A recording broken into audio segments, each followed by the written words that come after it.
আজকে আমরা মুর্শিদাবাদ থেকে কলকাতা হাইকোর্টে আমরা এসেছিলাম বিকাশ ভট্টাচার্যের মাধ্যমে যে একটা কেস করার জন্য।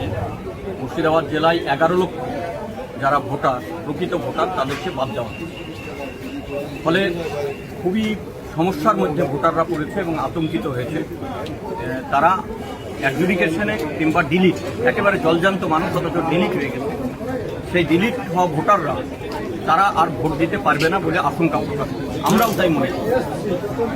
এখন কবে কোর্টের মাধ্যমে বিচারাধীনের মাধ্যমে সেই বিচার হবে আর তারা কবে সাপ্লিমেন্টারি হবে, এখানে কোর্ট বলেছে যে নমিনেশন দেওয়ার আগে পর্যন্ত একটা বেরোবে এবং যারা ভোটের আগের দিন পর্যন্ত ভোটের যাদের নাম বেরোবে তারা ভোট দিতে পারবে। তাহলে ভোটের আগের দিন পর্যন্ত যদি এই বিচারাধীন ভোটাররা ভোট দিতে পারে, তাহলে শেষে যাদের নাম আসবে তারা তো ভোটে কোনো অংশগ্রহণ করতে পারবে না। নির্বাচক মণ্ডলী, সে তো নির্বাচনে প্রতিদ্বন্দ্বী করার অধিকার আছে, প্রতিদ্বন্দ্বিতা। সেইটা একটা আমরা আজকে কেস ফাইল করলাম বিকাশ ভট্টাচার্যের আন্ডারে হাইকোর্টে। আমরা আশা করছি যে আগামী সপ্তাহে তার শুনানি হবে।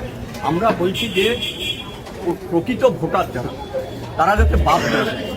প্রকৃত ভোটারদের বাদ দিয়ে নির্বাচন করা যাবে না।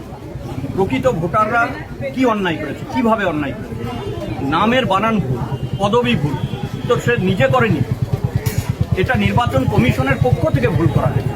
তাহলে নির্বাচন কমিশনের পক্ষ থেকে ভুল করা হলে সেই ভুলের দায়িত্ব কার? সেই ভুলের দায়িত্ব কি ভোটারদের? আমরা সেই জন্যে প্রকৃত ভোটারদের বাদ না রেখে নির্বাচন করা যাবে না এই মর্মে, এবং যাতে সবাই অংশগ্রহণ করতে পারে, প্রতিদ্বন্দ্বিতা করার সুযোগ পায়, সেই মর্মেই আমরা আজকে কেস